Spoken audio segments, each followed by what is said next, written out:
बिस्मिल्लाहिर्रहमानिर्रहीम। अस्सलामुअलैकुम। एक नई सुबह, नया दिन, बहुत सारी ख्वाहिशों, उम्मीदों और ढेर सारी दुआओं के साथ आज का व्लॉग स्टार्ट करते हैं। और ये है सुबह का टाइम। सुबह की चाय बना रही हूँ बच्चों के लिए और हस्बैंड के लिए। और मेरा रोज़ा है, 10 मुहर्रम का दिन है ये। तो रोज़ा मैंने रख लिया था, 9 का रोज़ा रख लिया था, क्योंकि 2 रोज़े रखने होते हैं।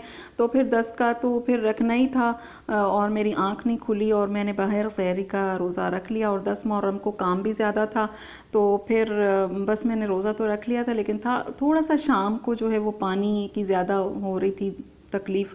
बाकी तो अल्हम्दुलिल्लाह 2 रोज़े मैंने रख लिए थे, क्योंकि 2 रोज़े रखने होते हैं।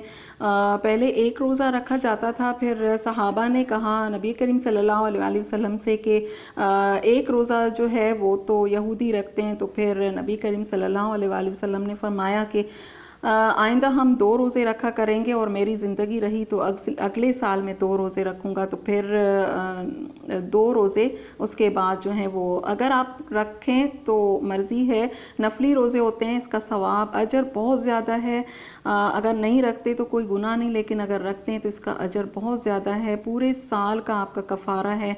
आपके जो गुनाह होते हैं, सगीरा गुनाह, उनका कफ़ारा होता है। तो ये अगर एक साल से दूसरे साल तक का हमारा कफ़ारा हो जाए और फिर हम अगले साल रख लें, तो इससे अच्छी और क्या बात हो सकती है।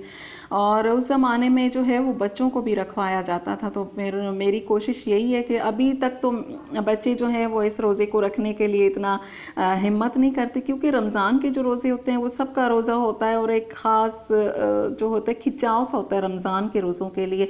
और इसका इल्म इतना नहीं है बच्चों को, क्योंकि बच्चे इस तरह की बातों को सर्च करते ही नहीं है, इस तरह की बातें सुनते ही नहीं है इतना।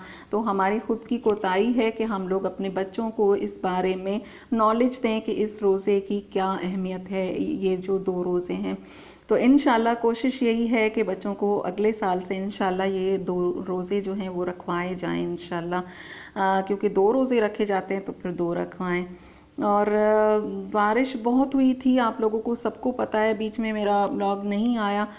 लाइट अल्हम्दुलिल्लाह हमारे पास थी, बिजली हमारे पास नहीं गई। उस वक्त गई जब बहुत ज़्यादा बारिश तेज़ थी, लेकिन जैसे ही बारिश रुकी तो फिर बिजली आ गई थी। और पानी तो आप लोगों को एक दफ़ा पहले भी मैंने दिखाया था किस तरह से हमारे जो है गली में से पानी जा रहा था। लेकिन अभी जो है वो इतना तेज़ पानी था कि इस पानी में एक आवाज़ सी थी। जैसे हम लोग गांव गए थे तो वहाँ पर नहर में एक बड़ी वाली नहर में जो आवाज़ थी ना, उस तरह की आवाज़ आ रही थी इस पानी में से। और ऐसा लग रहा था पानी बहुत गुस्से में है। और बहुत, मैं तो इतना डर गई थी बहुत ज़्यादा।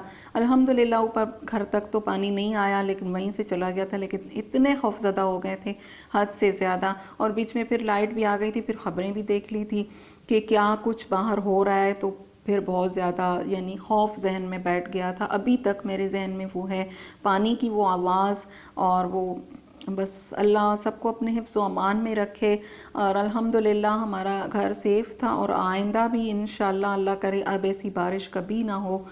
इस शहर को पता नहीं, मैंने पहले भी कहा था कि हर जगह ये 2020 में हर जगह पर कुछ ना कुछ चल रहा है। लेकिन कराची के साथ तो बहुत हो रहा है। लेकिन हर अंधेरे के बाद एक रोशनी आती है, और इस इंशाल्लाह ये रोशनियों का शहर दोबारा से रोशन होगा, और इस तकलीफ़ से भी उठ खड़ा होगा। और अल्लाह ताला इसे अपनी हिफ्ज़ व अमान में रखे। पूरे पाकिस्तान को, पूरी दुनिया को, जहाँ जहाँ लोग तकलीफ़ में हैं, जहाँ जहाँ पर सैलाब है, क्योंकि सिंध की तरफ भी बहुत ज़्यादा सैलाब है, और जो फसलें हैं वो भी डूब चुकी हैं।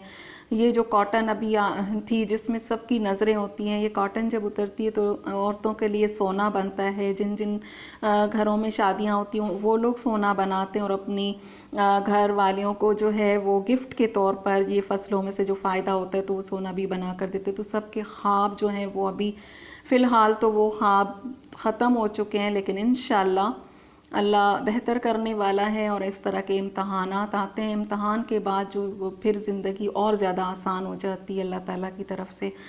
तो ये फिर है 10-11 बजे का टाइम है। ये फिर मैंने एक देग मंगवा ली थी, हर साल मंगवाती हूँ 2-3 साल से। जब से मैंने ये सुना है कि 10 मुहर्रम को आप अपने दस्तरखान को वुसअत दें, इस दिन ज़्यादा पकाएं, वहम ना करें कि मैंने ना पकाया तो मेरे साथ कुछ हो जाएगा, इस तरह की कोई बात नहीं है। अगर आप पकवा सकते हैं या अपने घर में पकाएं, मैं नहीं पका सकती घर में, तो थोड़ा सा काम ज़्यादा होता है, तो फिर और हेल्पर भी कोई नहीं है, तो इस वजह से मैं मंगवा लेती हूँ और घर में कुछ और भी पका लेती हूँ। इसके साथ भी मैंने अभी जो गोश्त जो बनाया था, कढ़ाई भी बनाई थी, और बच्चे कह रहे थे मीठा भी बना लो, मैंने मीठा नहीं बनाया, मैंने कहा फिर इफ्तारी में बना लूँगी कुछ ना कुछ। तो ये अब मैं घर जो पड़ोस के कुछ घर हैं उनमें भेज दूँगी, और उसके बाद इसकी फिर जो है वो शॉप पर बना के रख दूँगी। और मेरी एक जानने वाली है, तो फिर मैं उनको भेज दूँगी, तो वो फिर जहाँ जहाँ पर ज़रूरत होती है वहाँ वहाँ पर वो दे देती हैं। यहाँ से फिर मेरे लिए इसको बांटना ज़रा सा मुश्किल हो गया था, और वैसे भी मैं इनको भी बाहर नहीं जाने, किसी को भी बाहर नहीं जाने दे रही हूँ। मैं कह रही हूँ किसी भी चीज़ की ज़रूरत है तो करीब से मिलती है तो ठीक है, वरना बाहर ना जाओ, क्योंकि जो शहर के हालात हम लोगों ने देखे हैं ना, तो मैं तो बहुत ज़्यादा डर गई हूँ कि बाहर निकलेंगे फिर इस तरह की बारिश तेज़ अगर शुरू हो जाती है और फिर फंस जाएं तो फिर क्या होगा। इस वजह से किसी को भी जाने, थोड़ा सा भी दूर नहीं जाने दिया। बस करीब करीब बस यही बिरयानी देने के लिए गए थे, और उसके बाद फिर बस घर आ गए थे। मैंने कहा ज़्यादा दूर नहीं जाओ, उनको दे दो, वो दे देंगे, जहाँ जहाँ पे ज़रूरत होगी तो वो उनको पता है कहाँ देना है। और पकाना चाहिए और अपने दस्तरखान को वुसअत देनी चाहिए। और ये मैंने जब से सुना है, इसमें इख्तलाफात तो हैं, कुछ लोग कहते हैं नहीं पकाना चाहिए इतना ज़्यादा, लेकिन मैं कहती हूँ कि नहीं से बेहतर हाँ है, क्योंकि इसमें कोई बुरी बात तो है नहीं, क्योंकि आपकी नीयत जो है वो अल्लाह ताला के पास जाती है। तो आपकी जो नीयत है, मेरी जो नीयत है, मैं जिस नीयत से पका रही हूँ, मेरी अच्छी नीयत है। अगर किसी को ये खाना पहुँचता है और वो इससे अगर इफ्तार भी कर ले, या किसी ज़रूरतमंद को ये खाना पहुँचता है, तो मेरे लिए तो इससे अच्छी बात और क्या हो सकती है। बस मेरी नीयत साफ़ है, मैं जिस नीयत से पका रही हूँ अल्लाह ताला को वो पहुँच चुकी है। इसमें कोई शिर्क वाली बात नहीं है।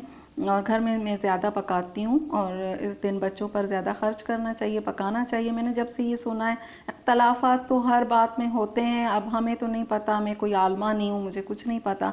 मैंने जो बात सुनी है, जो मुझे अच्छी लगी है, मैंने उस पर अमल किया है। इसमें अगर कभी कोई ज़्यादा सख्ती वाली बात सुनूंगी तो फिर मैं सोचूंगी इस बारे में। तो ये शॉपर जो है ये मैंने बना ली है, और अब काफ़ी सारी हो गई थी, ये फिर मैं भेज रही हूँ। अच्छा, यहाँ पर मैंने दूध रख दिया है बॉईल होने के लिए, शाम का टाइम है और इफ्तारी की तैयारी भी कर रही हूँ। वैसे तो बस जो पकता है वही खा लेती हूँ, जो भी है, लेकिन आज मेरा दिल इतना चाह रहा था कि मैं एक तो पानी के लिए बहुत ज़्यादा दिल चाह रहा था, पानी जल्दी से पी लूँ, क्योंकि बग़ैर सहरी का रोज़ा रखा था, रात को इतना पानी नहीं पिया था। और चाय की मुझे बहुत ज़्यादा तलब हो रही थी, और फ्रूट चाट बना रही हूँ मैं अपने लिए। और पानी की तलब बहुत ज़्यादा हो रही थी, और पानी का एहसास भी हमें तभी होता है जब हम लोग रोज़ा रखते हैं, तब हमें एहसास होता है कि पानी कितनी बड़ी चीज़ है हमारे लिए, पानी की क्या अहमियत है हमारी ज़िंदगी में। और उन शहीदों का, उनकी प्यास का एहसास हमें तब होगा जब हम रोज़ा रखेंगे और जब हमें प्यास लगेगी। तो हम इस भूख और प्यास का एहसास करेंगे तो हमें उनका एहसास होगा, जो शहीद थे। हम तो उनके कदमों की खाक के क्या एक ज़र्रे के बराबर भी नहीं है, लेकिन हम अपने घर में वो माहौल बनाएंगे। हमारा रोज़ा होगा, हमारे बच्चे देखेंगे, हमारे बच्चे रोज़ा रखेंगे तो उनको एहसास होगा भूख का, प्यास का, उस जंग का। और हमारे लिए उन शहीदों ने जो कुर्बानियाँ दी, और उनकी वजह से आज इस्लाम ज़िंदा है और हम मुसलमान हैं अल्हम्दुलिल्लाह। तो ये एहसास दिलाने के लिए हमें अपने बच्चों को थोड़ा सा कन्विंस करना पड़ेगा, और बच्चों की तरबियत पर बहुत ज़्यादा तवज्जो देनी पड़ेगी, जो कि आजकल के दौर में बहुत ज़्यादा मुश्किल है, बहुत ही ज़्यादा मुश्किल है। हम तो पल गए, मुझे तो, हमें कभी भी अम्मी ने ये नहीं कहा कि आप 9 और 10 का रोज़ा रख लो, आप उठ के नमाज़ पढ़ लो। हमें कभी भी अम्मी ने नहीं कहा, हमने खुद से नमाज़ पढ़ी है। और कभी भी हमें शुरू में बोल दिया तो बस बहुत छोटे थे तब अम्मी कहा करती थी नमाज़ पढ़ लो और थोड़ा सिखाया। कज़न वगैरह ने भी, क्योंकि हम लोग साथ ही रहते थे तो कज़न पढ़ती थी, मैं उनके साथ पहले मैंने स्टार्ट किया तो असर की नमाज़ से स्टार्ट किया था। वो पढ़ते थे तो फिर मैं जाके उनके साथ खड़ी हो जाया करती थी और हम लोगों ने इस तरह से, क्योंकि अपनी जो अम्मी होती है ना उनसे ज़्यादा वो नहीं होता है, जैसे कज़न वगैरह हैं बड़ी हैं तो उनके साथ ज़्यादा अटैचमेंट होती है, तो उनके साथ खड़े होकर हम लोग नमाज़ पढ़ते थे। तो हमें तो इतना ज़्यादा फोर्स नहीं किया गया था नमाज के लिए और इन बातों के लिए, लेकिन हम लोगों को बहुत ज़्यादा मेहनत करनी पड़ रही है अपने बच्चों को दीन सिखाने के लिए और बच्चों को इस तरफ लाने के लिए, क्योंकि और बातों में भी कंपटीशन बढ़ गया है। तो फिर इस जो दीन से जो दूरी है ना उसमें भी मुझे ऐसा लगता है उसमें भी कंपटीशन बढ़ गया है। हर कोई इतना दूर हो गया है कि अजीब सा लगता है कि बच्चों को भी नमाज के लिए कहा जाए, एक मुसलमान होकर उन्हें नमाज का कहा जाए। तो बस आज की वीडियो यहीं तक। पसंद आए तो लाइक शेयर एंड सब्सक्राइब कीजिएगा। दुआओं में याद रखिए। अल्लाह हाफिज़।